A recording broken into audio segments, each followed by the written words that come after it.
Vamos a hablar un poquito sobre el número de Avogadro. Entonces, sabemos que vamos a poner acá número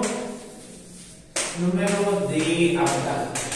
Habíamos visto la clase pasada que supuestamente Avogadro, bueno, no fue Avogadro, sino que fue uno de sus estudiantes, uno de sus pupilos, el que dijo que según una mol equivale exactamente a 6.022 por 10 a la 23 átomos en el caso de ser elementos o moléculas en el caso de ser compuestos. Entonces, en una de las preguntas que encontré que hicieron en años pasados, nos preguntaban que a cuánto equivaldría 3 moles de agua. Entonces, la pregunta que yo encontré es ¿cuántas moléculas hay en 3 moles de agua? Entonces, hay que recordar que el agua es un compuesto, ¿sale?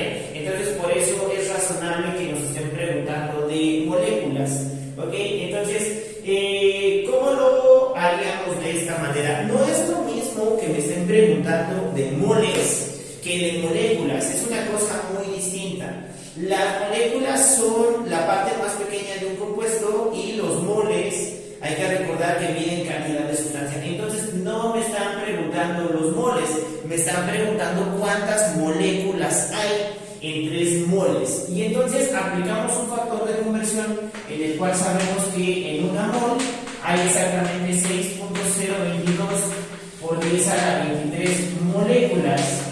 Y entonces la pregunta es ¿cuántas moléculas habrá exactamente en 3 moles? Y entonces es una regla de 3 de forma directa. Vamos a multiplicar cruzado y a dividir entre el tercer término, ¿sale? Entonces nos quedaba x es igual a s por este 3 mol multiplicado por 6.022 por 10 a la 23 moléculas y eso dividido entre una mol. Entonces, ¿qué dividido entre una mol? Mol con mol se cancela y entonces aquí la pregunta es ¿y cómo hacemos eso? ¿Cómo multiplicamos el 6.022 por 10 a la 23 por 3? Pues simplemente multiplicamos 3 por 6.022 y eso ¿cuánto nos da? 3 por 2 serían 6, 3 por 2 son 6, 3 por 0, 0, punto decimal, y 3 por 6, 18. Entonces quedaría 18.066 por 10 a la 23 moléculas. Y así venía el resultado, ¿sale? Así venía el resultado, directamente así con 18.066. Pero, estos son 18, pero si a ti no te viniera el resultado de 18.066, también puede venir como 1.8066 por 10 a la 24, ¿sale? Que ya serían cosas con respecto a la notación científica. Pero en todas las preguntas que encontré, si venía el 18.066, ya no tendrías que recorrer el punto decimal. Pero si no viene así el resultado, se te puede presentar como el 1.8066 por 10 a la 24. ¿Sale? Entonces, vamos a poner como título agua. Ya cambiamos completamente de unidad. Unidad nueva, todo completamente nuevo. Entonces vamos a hablar un poquito de lo que es el agua. ¿Qué sabemos del agua? El agua es un compuesto. El agua es un compuesto formado por 2 átomos de hidrógeno y uno de oxígeno, ¿sale? Entonces un compuesto tiene 2 átomos de hidrógeno, uno de oxígeno. Ya sabemos que tiene enlace de tipo polar. Entonces vamos a poner aquí su enlace es covalente polar.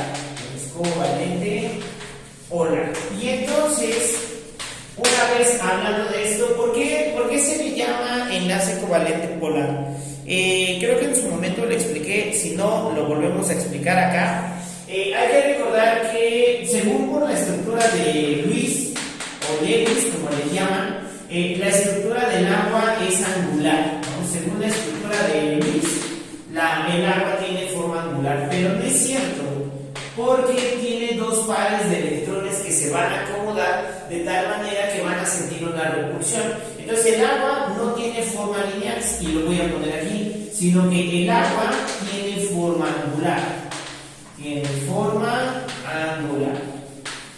Y entonces la forma angular del agua es esta, donde los hidrógenos están justamente apuntando hacia abajo. Tiene los electrones acá arriba, los electrones del oxígeno están acá. Y si no mal recuerdo, el ángulo es de 104.5. El ángulo de aquí a acá sería de 104.5 grados. Es importante aprenderse eso, nada más que tiene forma angular. El agua tiene forma angular, el ángulo no es tan importante, pero sí que tiene forma angular. Entonces, ¿por qué se le llama polar? Porque si regresamos un poquito al concepto de la electronegatividad, vamos a recordar que el oxígeno es más electronegativo que el hidrógeno. Y entonces, ¿qué va a pasar con eso? Que el oxígeno va a tratar de robarse los electrones del hidrógeno, de tal manera que cuando se forme la molécula del agua, se va a ver una nube, una especie de nube, pero esa nube va a estar más concentrada de electrones aquí arriba.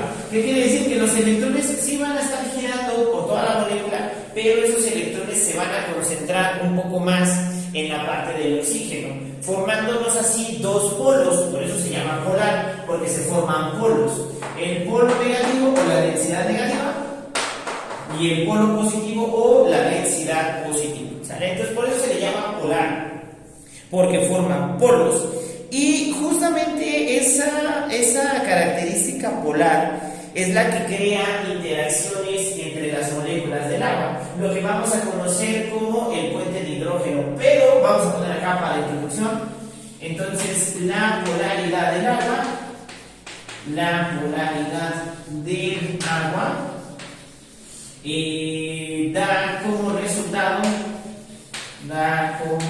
resultado interacciones entre sus moléculas.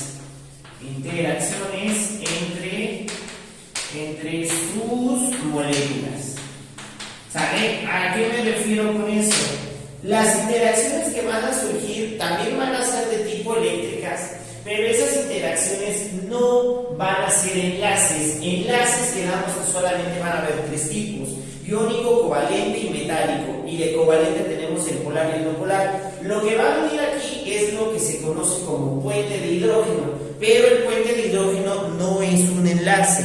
El puente de hidrógeno es una interacción entre las moléculas del agua, que se da gracias a la polaridad del agua. Eso es importante porque también nos han preguntado que la consecuencia de la polaridad del agua que da como resultado los famosos puentes de hidrógeno, ¿sale? Entonces vamos a poner acá puentes de hidrógeno como subtítulo. Vamos a poner acá puentes de hidrógeno, o puente de hidrógeno.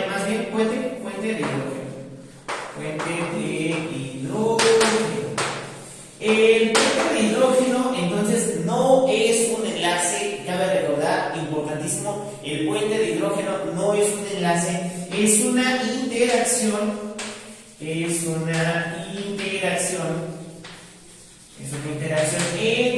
las moléculas del agua.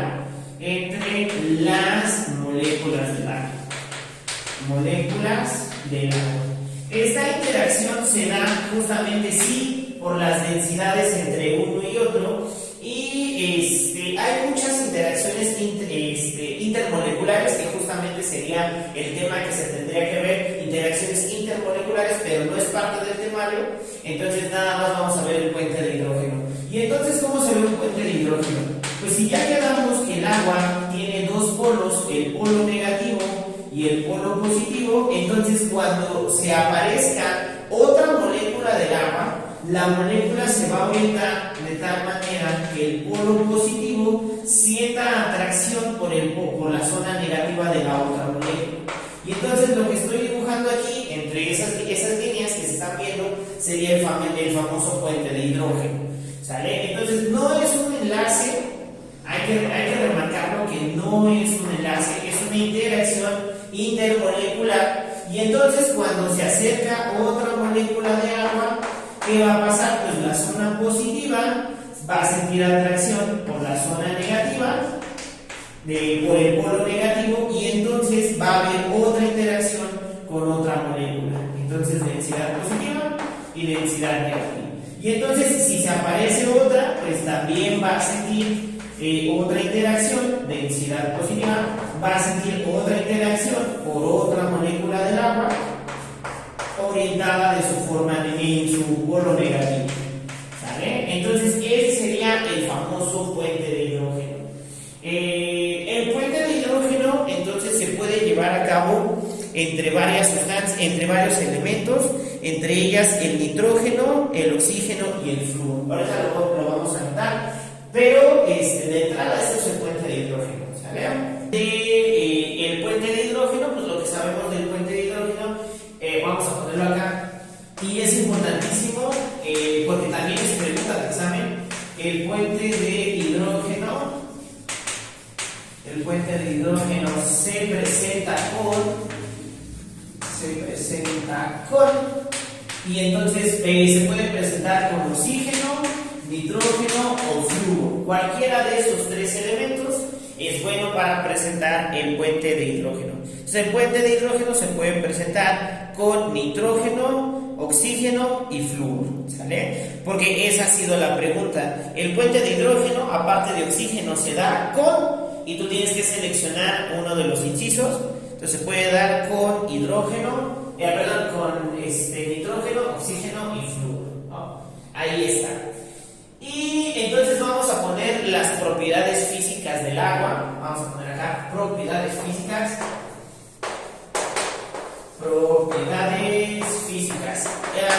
Y justamente vamos a hablar de otras preguntas que las que hacen en el examen. Otras preguntas que tienen que ver con el puente de hidrógeno, tiene que ver con la densidad del hielo en el agua y por qué un insecto puede caminar sobre el agua, que sería con la tensión superficial. Pero ahorita hablamos de eso. Entonces, propiedades físicas del agua, sabemos que es incolora, inodora e insípida. Vamos a poner aquí, entonces es inodora,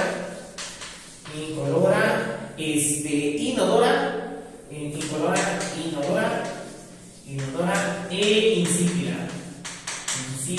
¿Qué quiere decir? No tiene olor, no tiene color, no tiene sabor. Si el agua que te estás tomando tiene olor, color y sabor, pues no está limpia, no te la tomes, ¿no? No es recomendable. El punto de congelación es de 0 grados Celsius. Vamos a poner aquí el punto de solidificación, que básicamente es cuando pasa a estado sólido. Pues su punto de solidificación son los 0 grados Celsius, ¿sale? Y su punto de ebullición cuando pasa de líquido a vapor, ebullición, son de 100 grados Celsius, ¿sale? Entonces su punto de solidificación, su punto de ebullición, y este punto de ebullición es la presión de una atmósfera. Cuando tú cambias la altura con respecto al mar, la presión con respecto al mar, entonces ya no vamos a tener la misma presión. A nivel del mar, la presión es de una atmósfera. Fuera del nivel del mar, pues si vas a una montaña, vas a tener menos presión. Si vas a zonas un poquito más profundas, vas a tener mayor de una presión. Aquí en la Ciudad de México no hierve a 100 grados Celsius del agua, hierve como a 97, 96, pero tiene que ver que no estamos a una presión de atmósfera, ¿sale? Entonces el punto de ebullición cambia siempre con la presión, ¿sale? Cosa importante, tiene una densidad. Vamos a poner acá, su densidad es de un miligramo. Su densidad es de 1 gramo por mililitro. ¿Qué quiere decir? Que en cada mililitro de agua vas a tener 1 gramo de agua, ¿sale? ¿Eso qué quiere decir? Que si tienes 1000 mililitros, que sería 1 litro, vas a tener 1000 gramos, que sería 1 kilo, ¿no? Eso es importantísimo para la gente que hace ejercicio y no tiene mancuernas o no tiene unas pesas. Entonces, ¿qué dicen? Pues llena una botella de 2 litros y tienes 2 kilos, ¿no? Porque la densidad del agua es de un gramo por mililitro, por cada mililitro tienes 1 gramo. Y también vas a tener que la densidad es o lo que es lo mismo, de 1000 kilogramos sobre metro cúbico. Y esa la vas a ocupar en física. Entonces, en química vamos a ocupar el de mililitro y gramo, pero en física vas a ocupar mucho la conversión de kilogramos y metro cúbico. Déjame escribirlo bien. Entonces sería 1000 kilogramos por metro cúbico. Entonces, esa es la densidad del agua. Hay que recordar que la densidad es la masa que ocupa una cierta cantidad de volumen. ¿Qué más sabemos de las propiedades del agua? Básicamente es todo. Y su capacidad calorífica. Tiene una capacidad calorífica de, me parece, 1 caloría por grados Celsius. Tiene una capacidad de 1 caloría por grados Celsius. ¿Qué quiere decir? Que para elevar su temperatura en 1 grado Celsius, 1 gramo de agua, necesitas exactamente 1 caloría, que más adelante lo vas a ver en física, que es la conversión a 4.2 joules. Obviamente la densidad del hielo es más pequeña que la densidad del agua, por eso el hielo flota. Y aquí sí quiero hacer hincapié en algo, que el hielo flote a comparación del agua líquida es por justamente los enlaces o las interacciones fuente de hidrógeno. Cuando se va juntando la molécula, entonces se va quitando ese espacio que hay entre las moléculas del agua y se va haciendo menos denso. Y eso quiere decir entonces que si es menos denso va a ir en la parte de arriba, pero también se debe mucho al puente de hidrógeno. Y ahorita vamos a poner la otra, la de la propiedad de la tensión superficial, que son preguntas que no vienen siempre en los exámenes, pero hay que saber dónde ponerlas, ¿no? De hecho lo voy a poner acá. Entonces, en propiedades físicas tiene tensión superficial, tiene tensión superficial, y esto de la tensión superficial es la capacidad que tiene el agua para formar una pequeña membrana. El puente de hidrógeno lo que va a hacer a final del día es unirse con otras moléculas, pero ¿qué pasa cuando las moléculas están en el borde de nuestro líquido? Entonces, cuando están en el borde de nuestro líquido ya no tienen con quién orientarse, ya no tienen con quién juntar el puente de hidrógeno, entonces entre ellas empiezan a hacer una pequeña membrana.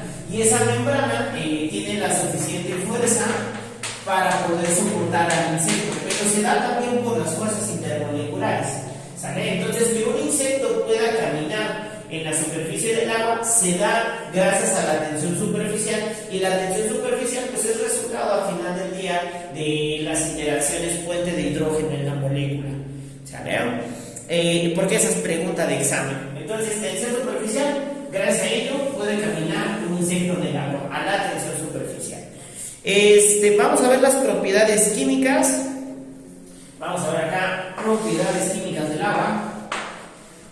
Entonces, es pura teoría esta parte, propiedades químicas, pero esta teoría pues nos va a servir para entender más adelante los conceptos de química, y pues sí te la preguntan en el examen, ¿no? Toda esta teoría sí te la van a preguntar. Es un buen disolvente. Vamos a poner acá, disuelve a los ácidos y a las bases. A los ácidos y bases, ¿no? Ya quedamos en una base, pues son metal y el ion hidróxido, y ya también quedamos que los ácidos es hidrógeno y no metal, ¿vale? Entonces puede disolver a los ácidos y a las bases. Fuente principal para la preparación de hidrógeno es fuente principal para preparar hidrógeno en estado gaseoso, estado elemental, y ya reacciona con los óxidos para formar sustancias alcalinas. Sí, vamos a poner eso. Entonces reacciona con los óxidos metálicos,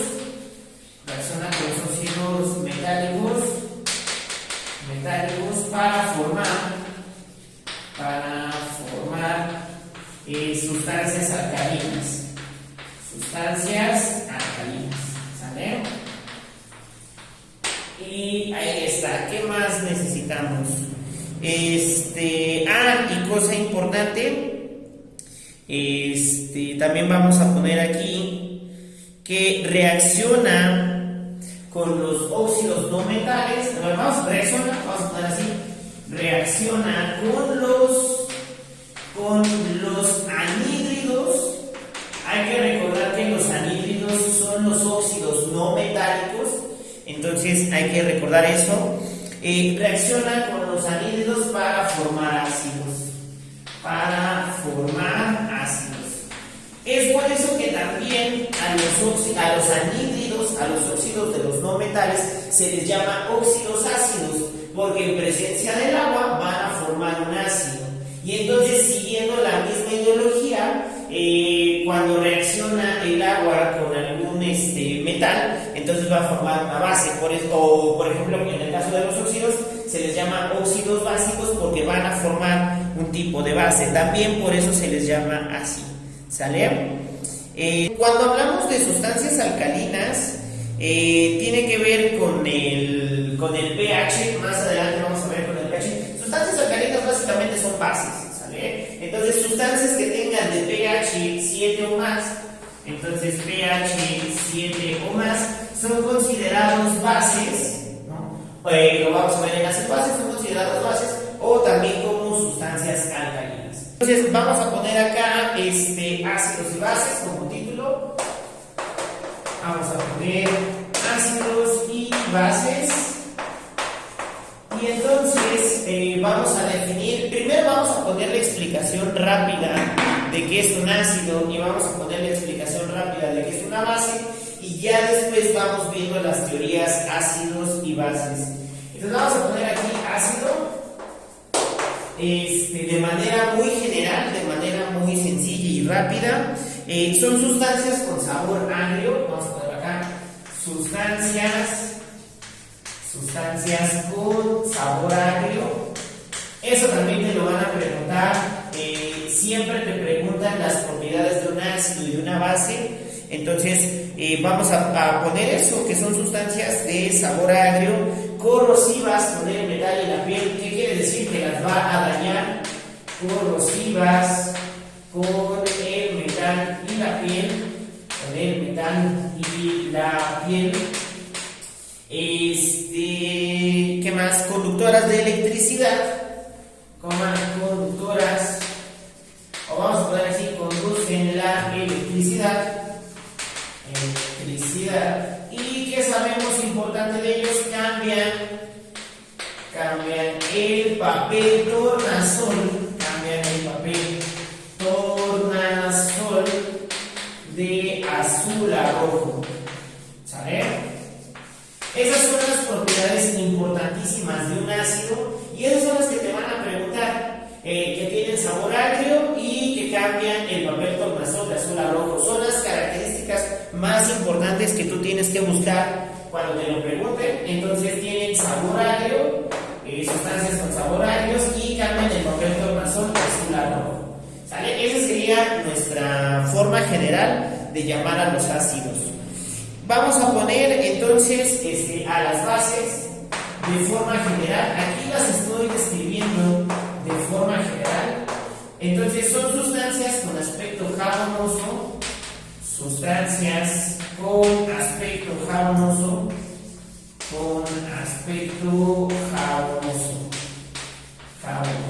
También estas van a conducir la electricidad.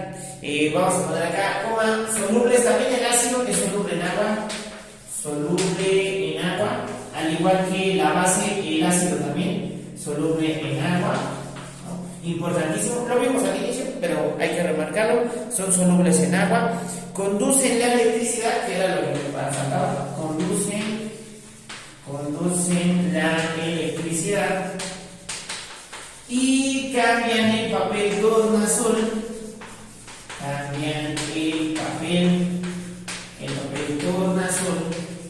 Tornasol de rojo a azul. ¿Sale?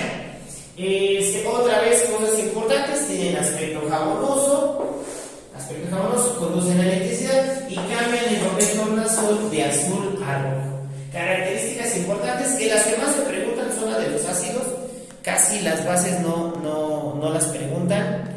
Y ya, entonces eso sería un ejemplo de un ácido y un ejemplo de una base. Hay que recordar que cuando vimos la clasificación de los compuestos inorgánicos, las bases son metal y el ion hidróxido, y los ácidos es no metal y el hidrógeno. Hay que recordar esa parte de la clasificación de los compuestos. Hace muchos años hubo científicos que desarrollaron su propia definición de lo que es un ácido y de lo que es una base en función a sus experimentos, ¿vale? Entonces, voy a borrar y ahora sí vamos a poner como título teorías ácido-base. Teorías ácido-base. Existieron tres teorías fundamentales: la teoría de Lewis, la teoría de Bronsted-Lowry y la teoría de le dicen Lewis, pero se pronuncia Lewis. Ya lo mencioné, la teoría de Arrhenius, la teoría de Bronsted-Lowry y la teoría de Lewis. De cariño le dicen Lewis, pero no es Lewis, se pronuncia Lewis. Y la primera que vamos a ver entonces es la teoría de Arrhenius. Vamos a poner acá teoría de Arrhenius. Yo me acuerdo que era primero bueno, ya no importa. Entonces escribe primero la E y luego la H. Teoría de Arrhenius. Arrhenius, ¿qué nos decía? Arrhenius decía que un ácido es una sustancia, y lo voy a poner, vamos a poner aquí ácidos. Y vamos a poner sustancia que en solución acuosa, sustancia que en solución acuosa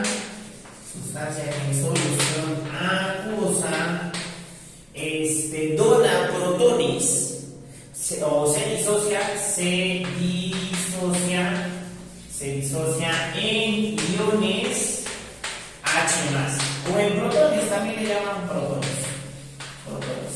Pero lo más recomendable es decir en iones H+, ¿no?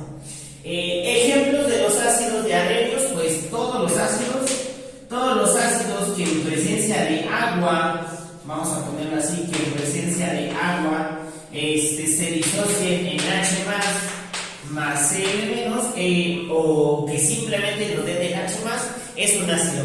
Aquí no estoy poniendo una reacción química, solamente este es un proceso de disociación. ¿Qué quiere decir? La molécula del ácido se está rompiendo, se está disociando para producirme lo que es H+, y no nos importa. En teoría de Arrhenius, el anión no nos importa. Lo importante es que todas las sustancias que en agua nos den protones o nos den H+, es un ácido. Otro ejemplo pues sería el ácido fluorhídrico en presencia del agua. También nos va a dar la disociación del H+ y del flúor menos, ¿no?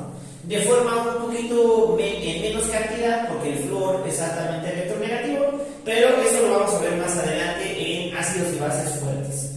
Entonces, sustancia que en solución acuosa disocia iones H+ o protones. Viene la definición de una base, y la voy a poner acá. Entonces vamos a poner las bases según Arrhenius, y las bases son sustancias que en solución acuosa,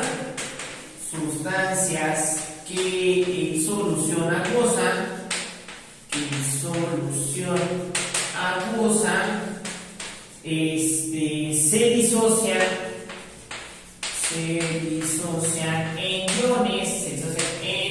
iones OH-, el famoso hidróxido.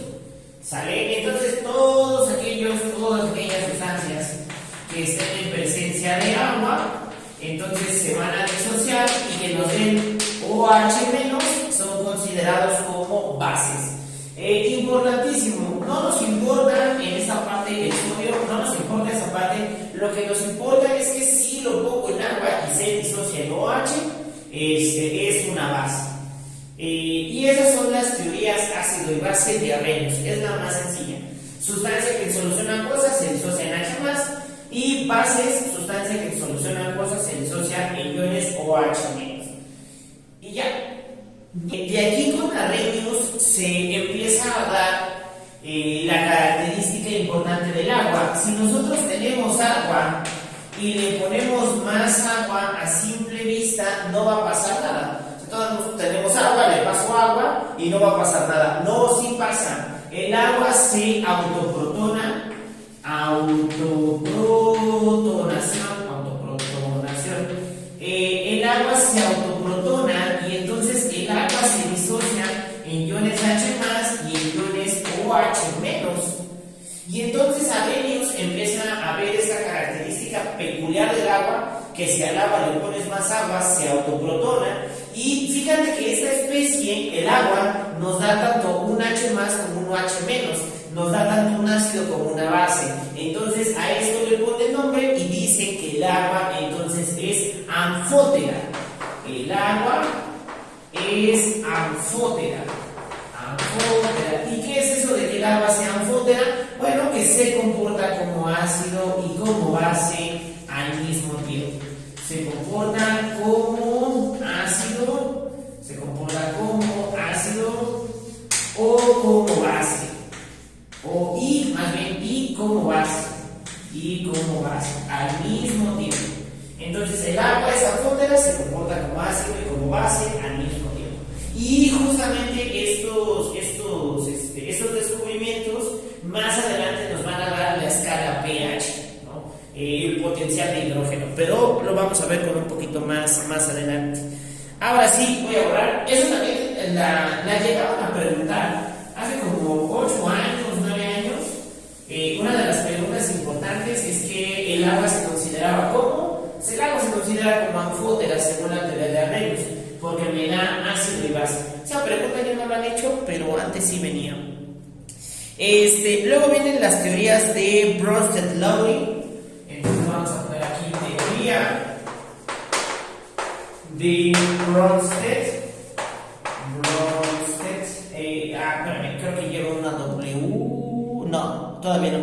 Entonces ahí está de Bronsted-Lowry. Esta es la que lleva la W. Fueron dos científicos completamente distintos, no fue la misma persona. Y entonces nos decía que los ácidos,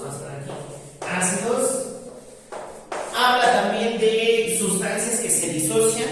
Entonces, pero más que disocias, que pierden protones. Entonces vamos a poner aquí sustancias que pierden o que donan protones, que pierden H+. Vamos a poner acá, que pierden protones o simplemente que pierden H+, para obtener su base conjugada. Para obtener su base conjugada. Esto de la base conjugada no lo vamos a entender hasta que veamos el concepto de base y hagamos un ejemplo. Entonces, eres un ácido y vamos a poner una base. La base son sustancias que aceptan protones o que aceptan el H+, para obtener a su ácido conjugado. Para obtener su ácido conjugado. Y entonces, esto parece medio feo de entender, pero está muy sencillo. Si tú lo vas a buscar en algún libro o en alguna otra parte, te van a poner muchos ejemplos a los cuales no vamos a entender de qué significa. Vamos a poner entonces el ejemplo del ácido clorhídrico otra vez. Entonces, el ácido clorhídrico ya vimos que en presencia de agua, entonces va a perder a su protón y nos va a generar un anión. Y fíjate que entonces el ácido clorhídrico sería considerado como un ácido, porque la teoría de Bronsted-Lowry me dice que los ácidos son sustancias que pierden el H+. Entonces aquí el ácido clorhídrico en presencia de agua se va a disociar y va a perder a su hidrógeno, ¿sale? Y si pierden hidrógenos, estas especies son considerados ácidos.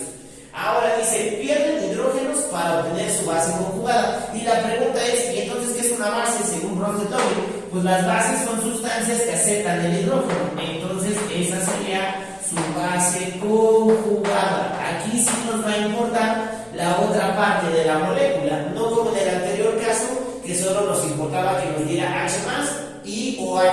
Aquí no, aquí sí nos va a importar la parte del producto, porque esa base conjugada o este anión en presencia de agua, ¿qué va a pasar? Va a aceptar el hidrógeno del agua y entonces me va a formar un ácido conjugado.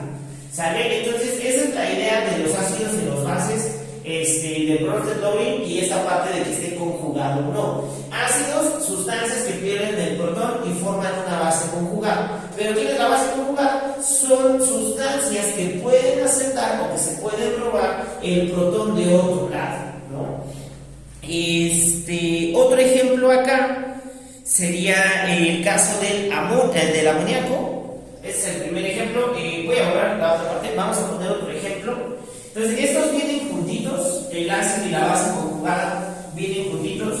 En el caso del amoníaco, vamos a poner aquí NH3. En el caso del amoníaco, ¿qué va a pasar? Ese amoníaco se va a comportar como una base, porque en presencia de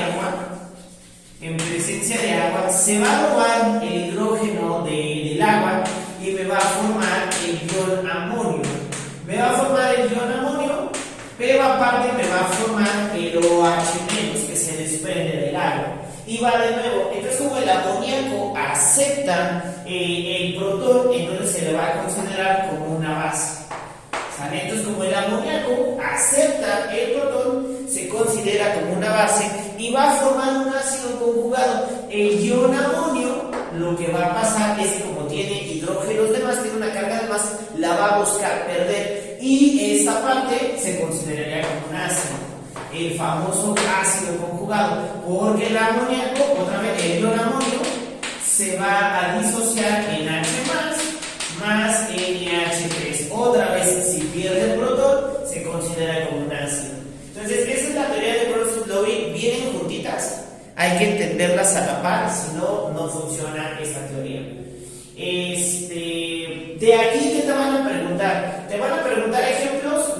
No siempre. De hecho, casi no. Lo que te preguntan más que nada es la teoría, ¿no? Te pueden poner, según Bronsted-Lowry, un ácido es una sustancia que, y tú tienes que poner sustancia que pierde protones, o te pueden preguntar, la base, según Bronsted-Lowry, es sustancias que aceptan el H+. Lo que nos tenemos que aprender son las definiciones. Los ejemplos no tanto. ¿Sale? La teoría de Lewis, o como le dicen aquí, Lewis, teoría de Lewis. Entonces, un ácido es una sustancia que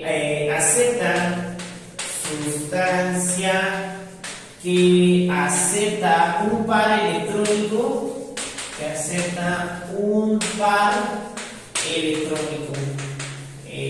¿no?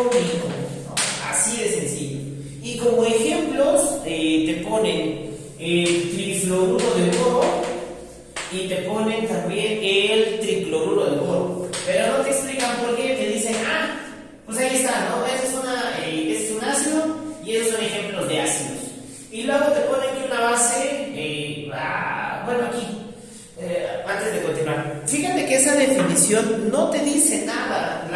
Esa definición así como está y esos ejemplos así como te los ponen no te dicen nada. Entonces, como no me quise quedar con la duda de qué significaba esto, los ácidos sí son sustancias que aceptan el par electrónico, pero también en un libro descubrí que los ácidos son todos los cationes.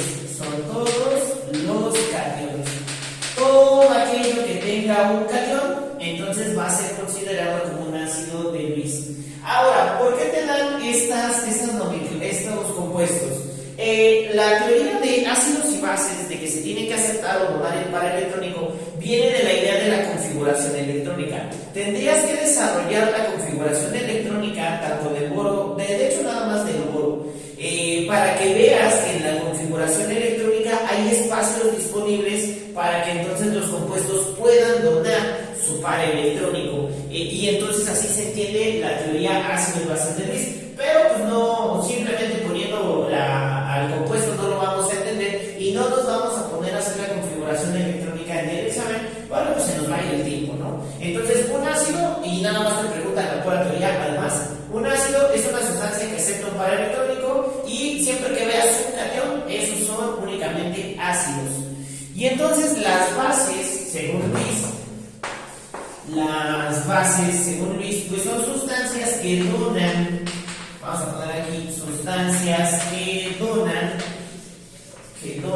un par electrónico,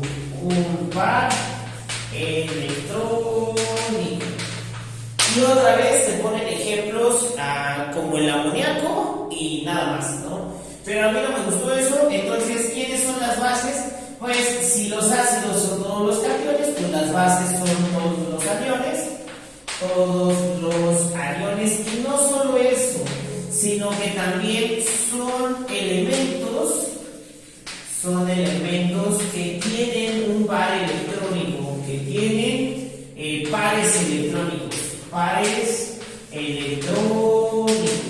Y entonces aquí entra la tablita que vimos justamente en la tabla periódica. No sé si recuerdas que vimos una tabla que era la tabla de Luis, en la cual te pongo electrones de valencia representativa, y vimos otra tablita que era electrones de valencia y Lewis. Y en ellos te mencionaba que el nitrógeno tiene 5 electrones, pero tiene un par electrónico, al cual llamamos par apareado. Entonces, cada que los elementos tengan electrones juntitos, también son considerados como bases. Entonces, el nitrógeno, el oxígeno, también podría considerarse como una base porque tiene 2 pares apareados, y la familia 7, como el flúor, también es considerado como una base porque puede donar 3 pares electrónicos. Entonces, todos aquellos elementos que tengan pares electrónicos o pares apareados son considerados como bases de Luis. Y para acordarme de esto, yo siempre decía, pues si es una base dona, ¿no? Entonces, ¿por qué es lo que me preguntan? Las bases según Luis, pues base dona, y ya, con eso. Y ahí están, entonces, todas las teorías, ácidos y bases que conocemos. Me falta ver la clasificación por ácido fuerte y débil. Y pues ya nada más ver pH y terminar con contaminación.